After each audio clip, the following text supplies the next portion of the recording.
Hello dear students, welcome to Prerna. This class is about the Great American Revolution. Our revolution, you can say, is truly a revolution in its terms, a true revolution. Because in the last class we had discussed about the English Revolution, and I told you that it was just a political convulsion where one ruler was replaced by another. That is, you can see how the father-in-law was replaced by the son-in-law. So that was what happened in the case of the Glorious Revolution or the English Revolution. But here, this is a revolution where you can really see the role that the masses played, which you cannot see in the case of the Glorious Revolution or the English Revolution. So the role that the masses played, their victory can well be understood by this revolution, the American War of Independence. So let us discuss the salient features of the revolution, the American Revolution or the American War of Independence. Very different from the English Revolution. This is the first point that I have given. The point is very English Revolution in the masses sadhana janatayude pangonnu namukku evideyum kaanan pattunnilla പക്ഷേ ഇതിൽ നോക്കുകയാണെങ്കിൽ സാധാരണക്കാർ എന്ത് ചെയ്തു എന്നുള്ളത് മാത്രമാണ് നമുക്ക് കാണാൻ പറ്റുന്നത്. അതുകൊണ്ട് തന്നെ നമുക്ക് ഇതിനെ we can call it as a democratic revolution. അതാണ് ഫസ്റ്റ് ഞാൻ പറഞ്ഞത്, revolution in its true sense of term. വിപ്ലവം എന്ന് പറഞ്ഞാൽ ഇതുപോലെ ആയിരിക്കണം എന്നുള്ളതാണ് നമ്മൾ പഠിക്കാൻ പോകുന്നത്. അപ്പോൾ അത്തരത്തിലുള്ള ഒരു വിപ്ലവം, ഒരു തരത്തിലുള്ള മാറ്റം ശരിക്കും കൊണ്ടുവന്നത് ഈ ഒരു വിപ്ലവമാണ്, that is the American war of independence. ഇനി എന്താണ് ഇത് ചെയ്യുന്നത് ചോദിച്ചാൽ, you can see that we discuss in detail about the Enlightenment period and also how the Enlightenment period had gave a lot of importance to the ideas of democracy and liberalism. This revolution, you can see, was very close to those ideals. Okay, so it was how a state got emancipated, a state got freedom on the principles of democracy and liberalism. ഒരു ജനകീയമായിട്ടുള്ള ഒരു പങ്കാളിത്തത്തിലൂടെ ഉള്ള ഒരു സ്വാതന്ത്ര്യം, അതാണ് നമ്മൾ പഠിക്കാൻ പോകുന്നത്. That is how this is very important. ഇനി മൂന്നാമത്തെ പോയിന്റ് പറയുകയാണെങ്കിൽ, you can consider it as A nationalist revolution rather than A social revolution. അതായത് ഇവിടെ സോഷ്യൽ റെവല്യൂഷൻ എന്ന് പറയുമ്പം കാസ്റ്റ് ക്ലാസ് വ്യത്യാസമൊന്നുമില്ല. എല്ലാ ജനങ്ങളും ഇതിൽ എലീറ്റ്സ് ഉണ്ട്, സാധാരണക്കാരുണ്ട്, ബൂർഷ്വാസ് ഉണ്ട്, എല്ലാവരും ഉണ്ട്. എല്ലാവരുടെയും ഒരു പങ്കാളിത്തം ഒരു നാട്ടിലെ. അതുകൊണ്ട് നമുക്കിതിനെ എന്താ പറയുക, ദേശീയ തലത്തിൽ ഒരു ദേശീയ ഒരു ഔട്ട്ലുക്ക് അല്ലെങ്കിൽ ഒരു national outlook, that is what you can see here. It was a nationalist revolution, അല്ലാതെ ഒരു സോഷ്യൽ റെവല്യൂഷൻ അല്ല, മറിച്ച് ഇതൊരു നാഷണലിസ്റ്റ് റെവല്യൂഷൻ ആയിട്ടാണ് നമ്മൾ കാണാൻ പോകുന്നത്.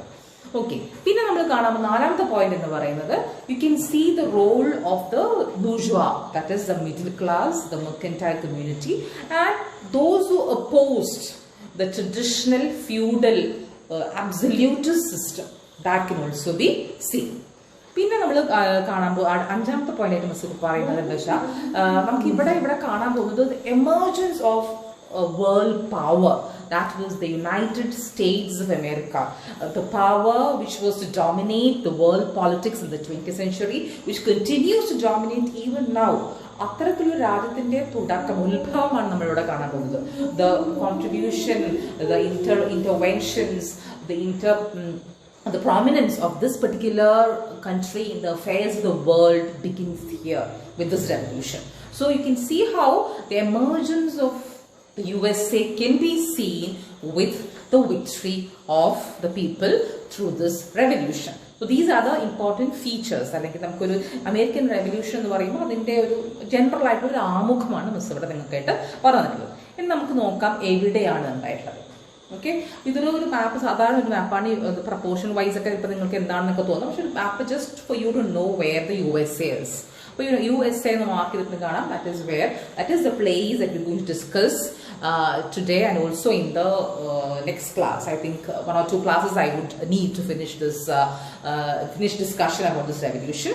So you can see how USA, the battleground was USA, the place marked in yellow here, USA. അവിടെയാണ് പല യുദ്ധങ്ങളും നടക്കുന്നതെന്നുള്ളതാണ്. ഓക്കെ, ഇനി അടുത്ത പോയിന്റ് എന്ന് പറയുന്നത്, ഏതൊക്കെ പ്രദേശങ്ങളാണ് ഈ ഒരു തരത്തിലുള്ള യുദ്ധത്തിൽ പങ്കുചേർന്നിട്ടുള്ളത്. അപ്പം let us now begin with Columbus. Columbus നമുക്കറിയാം 1492 Columbus had discovered the new world. അതിനുശേഷം പല ആൾക്കാരും ഇവിടെ പോയി. They were the pilgrim fathers who had gone to spread Christianity. People who wanted to develop their trade, they had gone to the new world. So there were different interests for which people moved. And you could see that Britain established 13 colonies, okay, in the new world. ഇത്തരത്തിലുള്ള ഒരു colonial establishment എന്നുള്ളത് നമുക്ക് ഇവിടെ കാണാൻ പറ്റും. ഇനി ഏതാണ് 13 കോളനികൾ എന്നുള്ളത് നിങ്ങൾ കൃത്യമായിട്ട് അറിഞ്ഞിരിക്കണം. I read those names, you can read after me. They are new Hampshire, that is 1, 2 Massachusetts, 3 Connecticut, 4 Rhode Island, 5 New York, 6 New Jersey, 7 Pennsylvania, 8 Delaware, 9 Maryland, 10 Virginia, 11 North Carolina, 12 South Carolina, and 13 Georgia. So these are the 13 American colonies. ഇതൊക്കെ ബ്രിട്ടന്റെ colonies ആണ്. നമ്മൾ ഈ പഠിക്കുന്ന American war of independence എന്ന് പറയുന്ന ഇത്തരത്തിലുള്ള colonies, ഈ കോളനീസ് ആരായിട്ടാണ് യുദ്ധം ചെയ്യുന്നത്? ബ്രിട്ടനായിട്ടാണ്. അപ്പൊ ഈ കോളനീസ് ആണെങ്കിൽ ഇതിന്റെ മെട്രോപോളിസ് ആരാണ്? മദർ കൺട്രി ഇവിടെ ആരാണ്? ബ്രിട്ടനാണ്. അപ്പം ഈ കോളനീസും ബ്രിട്ടനുമായിട്ടുള്ള യുദ്ധത്തിനെ പറ്റിയിട്ടാണ് നമ്മൾ പഠിക്കാൻ പോകുന്നത്. അതിനെയാണ് വിളിക്കുന്നത് American war of independence. What is the meaning of that? These 13 colonies try to liberate them from the clutches of Britain എന്നുള്ളതാണ് നമ്മൾ പഠിക്കാൻ പോകുന്നത്. Okay, in this image I've given the names once again for you to just make you all understand എവിടെയാണ് നടന്നിട്ടുള്ളത് എന്നുള്ളത്. ഒരു സൈഡിലേക്കാണ് കേട്ടോ എല്ലാ കോളനീസ്, ബ്രിട്ടന്റെ കോളനീസ് ഒക്കെ നമ്മൾ കാണാൻ പറ്റിയത്. അപ്പൊ എല്ലാ പേരുകൾ എവിടെയാണെന്നുള്ളതൊക്കെ നിങ്ങൾക്ക് ഈ ഒരു മാപ്പ് നോക്കുവാണെങ്കിൽ കൃത്യമായിട്ട് മനസ്സിലാവാൻ പറ്റും. ഏതാണ് 13 names, same names are here once again on the map. Okay, ഇനി പറയാൻ പോകുന്നത് പീരിയഡ് ആണ്. എപ്പോഴാണ് ഇത്തരത്തിലുള്ള ഒരു യുദ്ധം തുടങ്ങിയത്, അല്ലെങ്കിൽ എന്തുകൊണ്ട് തുടങ്ങി എന്നുള്ളതൊക്കെയാണ് നമ്മൾ അടുത്ത 1-2 സ്ലൈഡിൽ പറയാൻ പോകുന്നത്. അപ്പോൾ പീരിയഡ് പറയുകയാണെങ്കിൽ generally we say that the period of the American War of Independence 1775 to 1783. അതൊരു ജനറൽ അണ്ടർസ്റ്റാൻഡിംഗ് ആണ്. പക്ഷെ നമുക്കിതിനെ 3 ഘട്ടമായിട്ട് എടുക്കാം. പെട്ടെന്ന് 1775 പെട്ടെന്ന് അങ്ങോട്ട് പുറപ്പെടുന്നില്ല. ഇതിന് മുന്നേ പല കാരണങ്ങളുണ്ട്. അതുകൊണ്ട് തന്നെ നമുക്കതിനെ 3 സ്റ്റേജസ് അല്ലെങ്കിൽ ഫേസസിലേക്ക് നമുക്കതിനെ കാണാൻ പറ്റും. അപ്പം നമ്മൾ ഇനി മിസ് പറയുന്നത് 3 ഫേസിനെ പറ്റിയിട്ടാണ്. Let us take the first phase, that is 1765 to 1775.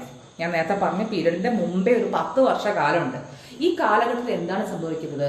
U can see how in these colonies for a lot of issues how the people try to resist the colonial rule. They were not at all happy with the governance of Britain. Okay, അപ്പൊ ആ തരത്തിലുള്ളൊരു 10 വർഷം ഉണ്ടായിരുന്നുള്ളതാണ്. ആ 10 വർഷം നമുക്ക് ഒരുപാട് ആക്ടുകൾ in the next class will be studying stamp act, sugar act എന്നൊക്കെ പറഞ്ഞിട്ട് ഒരുപാട് വരാൻ പോകുന്നുണ്ട്. അപ്പൊ 1765 മുതൽ 1775 വരെയുള്ള കാലഘട്ടം 10 വർഷം ഒരു പ്രിപ്പറേറ്ററി പീരീഡ് ആണ്. അതായത് പല കാര്യങ്ങൾക്കും ഇവരിങ്ങനെ അവരുടെ രീതിയിൽ they started showing their discontent and displeasure also to the British rule. That is the first phase. രണ്ടാമത്തെ ഫേസ് എന്ന് പറയുന്നത് 1775 to 81. These colonies waged real wars against Britain. യുദ്ധം, ശരിയായിട്ടുള്ള ബാറ്റിൽസ്. അപ്പം എവിടെയാണ് നടന്നത്? അമേരിക്കൻ മെയിൻലാൻഡിലാണ് നടക്കുന്നത്. ഈ കോളനീസിൽ തന്നെയാണ്, അല്ലാണ്ട് വേറെ എവിടെയൊന്നുമല്ല. അപ്പൊ ഈ colonies even had armies, colonial army, against colonial army. People in the colonies had their army. George Washington ആണ് നേതൃത്വം കൊടുത്തിട്ടുണ്ടായിരുന്നത്. അദ്ദേഹമാണ് പിന്നെ അവരുടെ ഫസ്റ്റ് പ്രസിഡന്റ് ആയിട്ട് മാറുന്നത്. അപ്പൊ അദ്ദേഹം എന്ന് പറയുന്ന George Washington was in fact a person whose stature, അല്ലെങ്കിൽ the person who was such a prominent figure of that period, whose integration was well known. How he could keep his flock together for such a long period That is important. 1781. ഇനി മൂന്നാമത്തെ ഘട്ടം എത്രയാണ്? 1781 to 1789. ബ്രിട്ടീഷുകാരൊക്കെ തുരത്തി കഴിഞ്ഞു.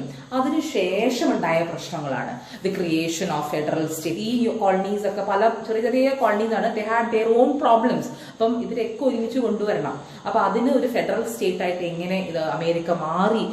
U can see also the changes happening, the socio economic scenario to happening in the third phase. So hope you are clear with the phases. 1765 to 1775 first phase, 1775 to 81 second phase, 81 to 89 third phase. So these are the phases. ഇനി ഒരു ആമുഖം എന്ന് പറഞ്ഞാൽ അടുത്ത ക്ലാസ്സിലേക്കുള്ളൊരു എന്താണ്, before we discuss the causes, let us discuss what were the circumstances which made people to revolt, to rebel against British rulers എന്ന് നോക്കാം. On the first point, colonial exploitation. It was a rule of exploitation, very exploitative in nature. That means metropolis had a lot of interest and they forced interest upon the colonies. Same thing which happened in India. England followed the policy of mercantilism, which mercantilism, we've discussed that point earlier. So you know that they only wanted to make their country better. They wanted to make their country prosperous. So they tried to reap benefits as much as possible by exploiting the colonies. So that is mercantilism and its role. Then third point, 1650 onwards, a number of acts were passed which people in the colonies totally disagreed with, and these acts were known as the navigation acts, commercial acts. ട്രേഡുമായി ബന്ധപ്പെട്ടതാണ്. That is, they were known as the navigation acts, which were not at all popular in the colonies. പിന്നെ നാലാമത്തെ point എന്ന് പറയുന്നത് colonial businessmen, British traders, they conducted a lot of illicit trade because it was their rule. You know, like what happened in India, how the company had exploited Indians. So you know, like the same thing happened in the colonies in America too, where the British businessmen had their own ways of trade. They also had a lot of illicit methods by which they could make profits that could be seen. ഇനി അടുത്ത point എന്ന് പറയുന്നത്, ഇത്തരത്തിലുള്ള ചൂഷണം, colonial exploitation in fact created, വിത്ത് പാക, ഒരു revolution എന്ന് പറയുന്നത് ആ ഒരു വിത്ത് പാകിയിട്ടുള്ളത് ഇത്തരത്തിലുള്ള ചൂഷണമായിരുന്നതാണ്. So by 1763 you could see that the stage was ripe for a revolution to really happen. എല്ലാവർക്കും അസ്വാരസ്യം, അതൃപ്തി എന്നുള്ളതാണ് ഒരു ജനറലി കാണാൻ പറ്റിയിട്ടുള്ള ഒരു feature. So it was easy for these colonies to come together, though they had different interests. There were a lot of issues that brought these 13 colonies together against mother country, that was Britain. So that is the general introduction about the great American war of independence. Okay. So in the next class we will be discussing the causes or the acts which happened after 1763 and also the cause of the war. And in the final class about the impacts of the revolution and the establishment of the democratic state, that is the United States of America. Okay. So that is for today. Meet you in the next class. Until then, bye bye.